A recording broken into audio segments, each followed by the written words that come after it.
வருமானத்திற்கு அதிகமாக சொத்து சேர்த்த வழக்கில் பொன்முடி குற்றவாளி என அறிவித்து 3 ஆண்டுகள் சிறை தண்டனை விதித்த சென்னை உயர்நீதிமன்றத்தின் தீர்ப்பை உச்சநீதிமன்றம் நிறுத்தி வைத்தது.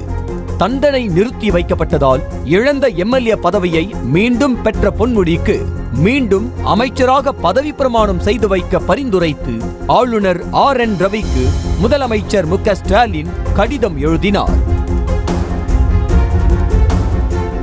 ஆனால் பொன்முடி மீதான தண்டனையை மட்டுமே உச்சநீதிமன்றம் நிறுத்தி வைத்துள்ளதாகவும் தண்டனையை ரத்து செய்து அவர் குற்றவாளி இல்லை என தீர்ப்பளிக்கவில்லை எனவும் முதல்வருக்கு பதில் கடிதம் அனுப்பிய ஆளுநர் RN ரவி பொன்முடிக்கு பதவி பிரமாணம் செய்து வைக்க இயலாது என மறுத்துவிட்டார்.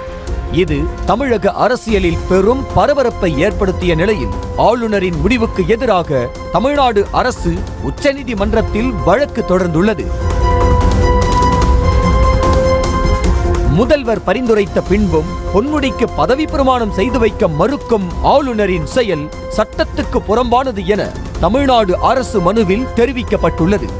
முதல்வரின் பரிந்துரையை நிராகரிக்க சட்டப்படி ஆளுநருக்கு எந்த அதிகாரமும் இல்லை என்றும் தொடர்ந்து மாநில அரசின் செயல்பாடுகளுக்கு எதிராக செயல்பட்டு வரும் ஆளுநர் ரவி மீது கடும் நடவடிக்கை எடுக்க வேண்டும் எனவும் தெரிவிக்கப்பட்டுள்ளது.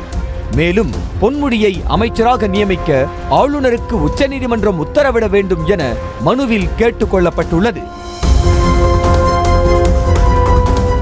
மேலும் இவ்வழக்கை அவசர வழக்காக விசாரிக்க வேண்டும் என தமிழ்நாடு அரசு சார்பில் முறையிடப்பட்ட நிலையில் அதற்கு உச்சநீதிமன்றம் ஒப்புதல் அளித்துள்ளது.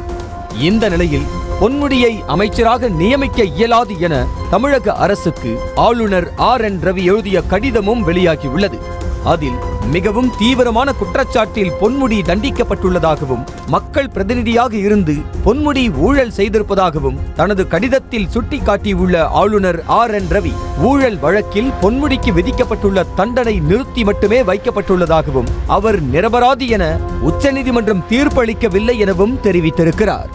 ஆகையால் ஊழல் செய்த பொன்முடியை அமைச்சராக்குவது அரசியலமைப்பு நெறிகளுக்கு விரோதமானது என்பதால் அவருக்கு பதவி பிரமாணம் செய்து வைக்க இயலாது எனவும் கடிதத்தில் பதிலளித்திருக்கிறார். செய்திகளை உடனுக்குடனும் துல்லியமாகவும் தெரிந்து கொள்ள சப்ஸ்கிரைப் பண்ணுங்க.